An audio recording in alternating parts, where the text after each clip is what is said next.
전라남도 여수는 참으로 아름다운 지역입니다. 여수가 우리나라에서 유명한 관광지로 자리 잡은 것은 그룹 버스커버스커의 리더 보컬인 장범준의 여수 밤바다라는 노래 때문입니다. 그 덕에 여수는 관광객 1천만 명이 찾는 유명 관광지가 되었습니다. 국내에서는 제주도에 이어 두 번째로 관광객이 많이 찾는 곳이 되었답니다. 물론 여수는 이순신 장군이 삼도 수군 통제사로 수군 총사령관으로서 임진왜란을 승리로 이끈 수군 기지가 있던 곳으로도 유명합니다. 먹거리로도 꽤나 유명합니다. 저도 여수 갈 때마다 먹는 간장게장, 양념게장, 그리고 돌산 갓김치도 일품이죠. 하지만 우리 그리스도인들에게는 여수가 그냥저냥 유명한 관광지로만 기억되는 곳은 아닙니다. 제가 부산에 있을 때는 자주 여수를 방문했는데요. 여수는 한반도처럼 삼면이 바다로 둘러싸인 반도입니다. 육지에서 이 여수 시내로 들어가기 위해서는 여수시 초입에 있는 율천면을 지나야만 합니다. 그곳에는 여수공항이 있고 여수공항을 한 바퀴 돌아 들어가면 삼면이 바다로 둘러싸인 신풍리라는 작은 마을이 또 있습니다. 그곳에는 예전에 한센병자들을 치료하던 애양훈 병원이 있고 애양훈 병원의 역사를 고스란히 전시하고 있는 역사관도 있습니다. 한센병자들의 아버지라 불렸던 손양훈 목사님이 목회했던 애양훈 교회 예배당도 그곳에 있습니다. 지금도 가보면 교회 건물 이 정면에 애양훈 예배당이라는 이름이 있습니다. 이거 하나만으로도 은혜를 받습니다. 교회는 성도 한 사람 한 사람이 진정한 교회라는 것이죠. 건물은 거룩한 성도들이 모여서 하나님을 예배하는 공간이라는 의미에서 예배당 혹은 교회당이라고 합니다. 사실 애양원이 유명한 이유는 손양훈 목사님 때문입니다. 손양훈 목사님은 일제강점기 때에는 신사참배를 거부하며 항거했고 또 한센 병자들을 위해 목회했습니다. 손양훈 목사 순교 기념관에 가보면 한센 병자들의 고름을 입으로 빨아내는 장면이 그려진 큰 그림을 볼 수 있습니다. 이런 장면에서도 이 손양훈 목사님이 우리 주님의 모습을 얼마나 많이 닮았는지 알 수 있는 대목입니다. 하지만 손양훈 목사님의 진면목은 따로 있습니다. 1948년 10월 여순 사건이 발생해 장남 차남 동인 동신 두 아들을 잃게 되었습니다. 아들을 죽인 사람은 다름 아닌 동신의 친구였습니다. 사형에 처해질 가해자를 살려주시면 아들을 삼겠다고 탄원서를 내 결국 형장의 이슬로 사라질 원수를 다시 살려 진짜 양자로 삼았습니다. 이게 어디 가능한 일입니까? 동인 동신 두 아들의 여동생이자 장녀인 손동희 권사님이 있습니다. 제가 부산에서 사역할 때 그곳에서 살고 계셨기 때문에 직접 여러 분 모시고 간정 집회를 한 기억이 있습니다. 그때 권사님이 자신의 아버지가 두 아들을 죽인 원수를 양아들 삼는다는 소문을 듣고 깜짝 놀래가지고 아버지 손양훈 목사님께 왜 아버지는 유별나게 하나님을 믿으시냐고 울면서 물었다고 합니다. 그때 손 목사님께서 우리 예수님께서 네 원수를 사랑하라고 하셨는데 동희야, 진짜로 원수를 사랑하는 것은 오빠들을 죽인 그 친구를 오빠 대신에 아들 삼는 거야 했다는 겁니다. 여러분, 이게 가능한 일입니까? 손양훈 목사님이 아주 많이 유별나게 믿으시긴 했습니다. 성경에 보면 우리 주님께서 진짜로 원수를 사랑하라고 하셨습니다. 하지만 감정을 가진 우리가 원수를 사랑한다는 것은 죽기보다 어려운 일입니다. 그래서 우리는 손양훈 목사님을 가리켜 사랑의 원자탄이라고 부릅니다. 원자탄은 어마어마한 위력을 가지고 있지 않습니까? 그 파괴력이 실로 엄청납니다. 제2차 세계대전 때 미국이 일본의 히로시마와 나가사키에 원자탄을 투하해 그 끔찍한 이 전쟁을 끝내지 않았습니까? 그 덕에 우리나라도 독립할 수 있었고요. 손양훈 목사님은 우리 예수님께서 십자가의 사랑으로 로마를 정복하시고 전 세계에 샬롬의 은혜를 가지고 오셨던 것처럼 주님의 참 사랑을 이 땅에 실천하신 몇 안 되는 분들 중 한 분입니다. 이런 손양훈 목사님을 가리켜 또 다르게 부르는 이름이 있습니다. 바로 산돌입니다. 실제로 산돌은 손양훈 목사님의 호이기도 합니다.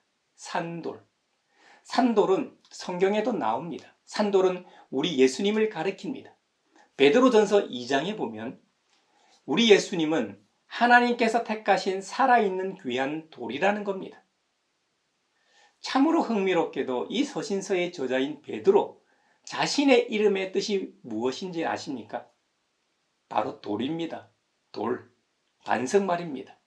근데 베드로는 예수 그리스도를 가리켜 그냥 돌이라고 하지 않고 산돌이라고 표현합니다.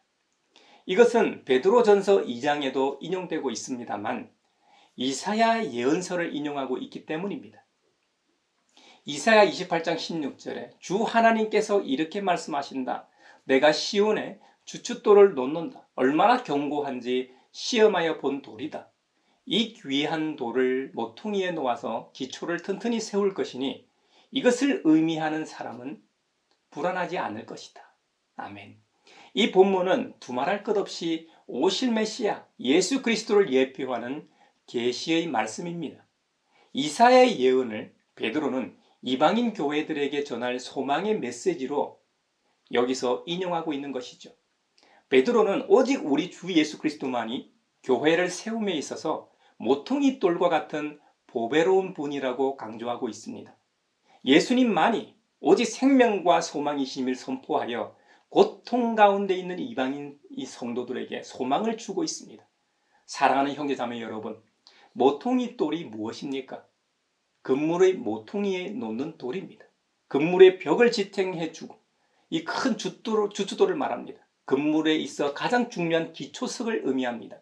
그렇기 때문에 2000년 전 베드로 시대에는 건축물을 지을 때 가장 먼저 놓는 것이 바로 이 모퉁이 돌이었던 것이죠. 모퉁이 돌에 따라 건물의 이 벽의 각도와 이 벽돌을 놓는 기준이 달라지기도 합니다. 결국 견고한 집은 이 모퉁이 돌에 따라 결정되는 것이죠. 예수님을 가리켜 그냥 돌이 아니라 산돌, 살아있는 귀한 돌이라고 표현하는 것은 주님의 부활과 연관이 있습니다. 우리 주님은 보통 범인처럼 분명히 죽으셨습니다. 그것도 그 당시 최악의 사형 방법으로 그 많은 사람들이 보는 앞에서 확실하게 죽으셨습니다. 근데 약속대로 3일 만에 다시 살아나셔서 잠자는 자들의 첫 열매가 되셨습니다. 예수님은 죽은 돌이 아닙니다. 산돌이십니다. 그것도 지금도 살아계셔서 역사하는 분이십니다. 이것이 우리가 예수 그리스도, 우리 주님을 믿는 이유입니다. 베드로 사도는 계속해서 구약 말씀을 인용합니다. 시편 118편 22절을 인용하는데요. 집 짓는 자들이 버렸으나 모퉁이의 머릿돌이 된 돌이라고 표현합니다. 하나님께서는 건축자들의 배척과 반대에도 불구하고 그리스도를 모퉁이 돌이 되게 하셨습니다. 여기서 건축자들은 예수님 당시 대제사장을 비롯하여 바리새인, 서기관, 유대인들을 가리키는 말입니다. 성경을 통해 우리도 알 수 있듯이 그들은 분명히 예수님을 배척한 장본인들입니다. 무엇보다 모퉁이 돌이 되신 예수님은 하나님의 집인 교회를 세우는데 가장 보배롭고 요긴한 모퉁이 돌이 되었습니다. 더 놀라운 점은 베드로 사도가 예수님을 믿는 성도들, 저와 여러분도 예수님같이 산돌이라고 표현한다는 점입니다. 여러분, 이게 믿어지십니까? 저와 여러분도 우리가 믿는 예수님처럼 산돌, 즉 살아있는 귀한 돌과 같은 존재라는 겁니다. 성도 한 사람 한 사람이 신령한 집을 짓는 데 필요한 돌이라는 말입니다. 이 말은 실제로 맞는 말입니다. 우리는 예수님의 십자가와 부활의 은혜로 말미암아 주님과 한 몸이 된 몸입니다. 그러므로 우리는 예수 그리스도와 연합한 유기체로서 산돌이 된 것이죠. 우리 스스로가 무슨 능력이 있거나 실제로 신령해서가 아니라 신령하고 거룩하신 주님으로 인해 그 주님과 하나됨을 경험했다는 이유 하나 때문에 우리도 산돌이 되었다는 말입니다. 여러분, 이것이 교회의 본질입니다. 베드로 사도는 우리에게 교회란 무엇인가를 보여주고 있습니다. 교회는 죽은 곳이 아니라 살아있는 생명체임을 알 수 있습니다. 그 말은 제 아무리 거룩하고 뛰어난 성도 한 사람 혹은 몇 사람으로 인해 교회가 존재하는 것이 아님을 알 수 있습니다. 우리 모두는 교회의 머리 되신 예수 그리스도를 필두로 모두가 그리스도의 몸인 교회를 이루어 간다는 의미입니다. 우리 각자는 교회의 일부로서 모두가 자기 자리가 있다는 말입니다. 여러분, 저마다 예배당에 가면 자기가 선호하는 자기 자리가 있지 않습니까? 그곳에는 자기 자리라고 이름이 적혀 있는 것도 아닌데 말입니다. 그와 같이 모든 성도가 자기 자리가 있고 저마다 역할이 있다는 의미입니다. 이것은 교회의 목사가 주는 것도 아니고 당회가 주는 것도 아니고 오직 주님께서 우리에게 교회에게 주신 고유의 특권입니다. 그러니 세상적 조건의 모습으로 인해 의시되거나 기죽어 다닐 필요가 없다는 말입니다. 옛날 스파르타의 유명한 이야기가 있습니다. 스파르타 왕은 국빈 자격으로 온 어떤 왕에게 그 나라 성벽을 자랑하였습니다. 어떤 왕이 아무리 둘러봐도 성벽은 없었습니다. 그래서 스파르타 왕에게 물었습니다. 당신이 그토록 자랑하는 성벽은 어디에 있습니까?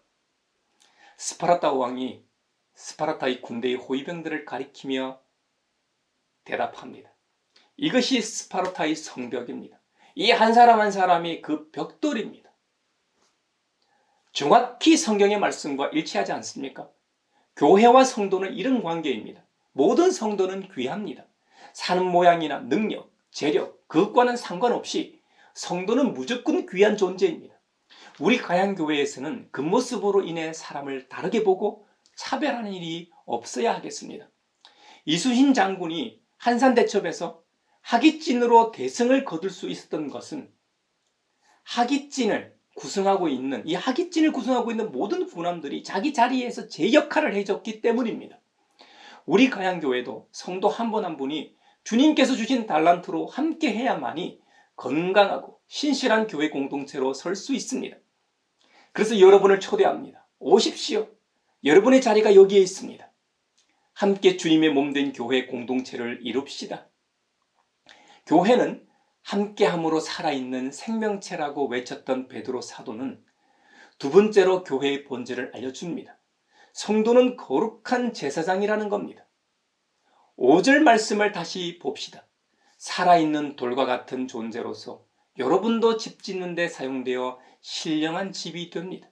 그래서 여러분은 예수 그리스도로 말미암아 하나님께서 기쁘게 받으실 신령한 제사를 드리는 거룩한 제사장이 되십니다. 구약 시대로 한번 가봅시다. 그 시대의 제사장은 어떤 역할을 하는 존재였습니까? 하나님과 사람을 연결하는 역할이었습니다. 다시 말하면 하나님과 가까운 존재라는 의미입니다. 아무나 제사장이 될 수도 없었고 함부로 하나님께 가까이 가면 죽었습니다. 그런데 이제는 예수 그리스도를 통해 하나님께 가까이 갈 수 있는 새로운 길이 활짝 열렸습니다. 요한복음 14장에 보면 예수님께서 이렇게 말씀하셨습니다. 나는 길이요 진리요 생명이다. 나를 거치지 않고서는 아무도 아버지께로 갈 사람이 없다. 아멘. 어떻게 보면 그리스도교는 편협하고 독선적으로 보이기도 합니다. 다른 길은 없다고 외치기 때문입니다. 오직 자신들에게만 진리가 있다고 주장하기 때문입니다. 근데 죄송하지만 그건 사실입니다. 성경에서 말하는 예수 그리스도만이 창조주 하나님께 이르는 유일한 길이기 때문에 편협하고 독선적일 수밖에 없습니다. 그렇다고 해서 그리스도교나 성도들이 이기적이고 편견을 가진 존재라는 말은 아닙니다. 자신들만 우월한 존재로 인식하지 않습니다. 자기들만 선민이라고 주장하지 않습니다. 서로 사랑하라고 하신 주님의 말씀대로 살려고 노력하는 공동체가 교회입니다. 만약 그리스도인이나 교회가 우월의식을 가지고 있다면 그것은 소극적으로 말하면 성숙하지 못한 것이고 적극적으로 강한 어조로 말하면 더 이상 교회가 아닙니다. 성도도 아닙니다. 그러니 그런 사람이나 교회를 보고 교회를 오해하지 마십시오. 제사장은 하나님과 사람을 연결하는 존재라고 했습니다. 제사장의 라틴어는 폰티펙스인데 그 뜻은 다리를 놓는 사람입니다. 다리를 놓는 사람. 찬양팀 중에도 다리를 놓는 사람들이라는 팀의 노래들이 한창 은혜를 많이 끼쳤던 것으로 기억합니다. 교회와 교회를 구성하고 있는 성도들이 이런 존재라고 한다면 그렇다면 오늘 우리는 이런 역할을 감당하고 있는지요? 제사장은 희생 제물을 통해 하나님과 사람을 연결시켰습니다. 제사장으로 일컬어지는 교회가 옛날처럼 희생 제물을 바칠 수도 없고 어떻게 하는 것이 희생 제물을 드리는 역할을 하는 것과 같을까요? 그것은 성도들의 행위와 교회의 이름으로 행하는 모든 사역이 해당될 겁니다. 여기에는 예배도 포함됩니다. 예배는 교회와 성도가 누리는 특권이요 기쁨입니다. 그러니 매 주일마다 함께 모여 살아계신 주님의 몸으로서 주님을 예배하는 것을 기쁨으로 여기십시오. 사도 바울은 로마서 12장에서 형제자매 여러분, 그러므로 나는 하나님의 자비하심을 힘입어 여러분에게 권합니다. 여러분의 몸을 하나님께서 기뻐하실 거룩한 산 제물로 드리십시오. 이것이 여러분이 드릴 합당한 예배입니다. 할렐루야. 삶의 예배를 강조하는 구절입니다. 그러므로 성도된 우리 모두는 예배당에서 공동체적으로 드리는 예배뿐만 아니라 각자의 삶의 영역에서 살아가는 모습을 통해 합당한 예배가 드려질 수 있도록 삽시다. 마지막으로 교회의 본질은 하나님께서 우리에게 하신 일들을 선포하는 것입니다. 하나님께서는 외아들이신 예수 그리스도를 우리 대신 십자가에서 죽게 하심으로 우리를 사랑하셨습니다. 우리 모두는 전에 하나님의 백성이 아니었습니다. 하지만 지금은 하나님의 백성이 되었습니다. 주님의 자비하심으로 인해 우리 모두 은택을 입은 자가 되었습니다. 이것을 전하는 것입니다. 사실 주님이 하신 일들 중 가장 어려운 것 중에 하나가 원수를 사랑하는 사랑으로 갚는 것입니다. 이것은 솔직히 저도 자신이 없습니다. 하지만 우리 함께 믿음으로 이 말씀을 받고 우리로서는 할 수 없으니 성령님의 도움을 받아 주님의 말씀대로 살아갈 수 있도록 간구합시다. 최초의 순교자로 불리는 이 스데반 집사님의 경우를 봅시다. 스데반 집사님은 복음 증거하다 같은 동족들에게 돌에 맞아 죽었습니다. 그때 그가 죽어가면서 마지막으로 한 말이 무엇인지 아십니까? 우리 주님의 말과 똑같습니다. 이것은 인간의 힘으로는 불가능한 일입니다. 주님, 이 죄를 저 사람들에게, 나를 죽이는 사람들에게 돌리지 마십시오. 그리고 숨을 거두었습니다. 이게 어디 가능한 일입니까? 스데반의 순교가 기록된 사도행전 7장 말미에 보면, 그런데 스데반이 성령이 충만하여 라고 기록하고 있습니다. 스데반 집사님 역시 우리와 같은 연약한 인간이었습니다. 성령님의 도우심이 있었기에 예수님처럼 말했다는 겁니다. 매주 설교하는 목사라고 제가 좀 다를까요? 평신도보다 좀 더 사랑이 많을까요? 여러분이라고 목회자보다 못할까요? 신앙의 연수가 많다고 성경대로 잘 살 수 있을까요? 몇 대째 예수님을 믿는 기독교 명문가라고 해서 원수를 더 사랑할 수 있을까요? 아닙니다. 우리 모두 다 연약한 인간입니다. 우리 스스로는 사랑을 할 능력이 없습니다. 더더욱이나 손양훈 목사님 같이 두 아들을 죽인 살인자를 양아들 삼을 수 있겠습니까? 손양훈 목사님 역시 우리처럼 연약한 한 인간이었습니다. 스데반 집사님처럼 성령이 충만하였기에 사랑의 원자탄 같은 일을 했고 산돌이 된 것입니다. 사랑하는 형제자매 여러분, 우리도 성령이 충만하기를 축원합니다. 성령 하나님의 역사와 함께 하심으로 서로 사랑할 수 있기를 바랍니다. 특히 교회의 본질은 함께함으로 살아있는 생명체임을 깨달아 알아 거룩한 제사장으로서 아직까지 하나님을 모르는 사람들에게 하나님과의 다리를 놓는 존재가 되도록 합시다. 부활절 5째 주간 우리의 삶을 통해 하나님께서 하신 일들을 선포하고 증거하는 복음의 파수꾼이요 삶의 선교사가 되는 우리 모두가 되길 축복합니다.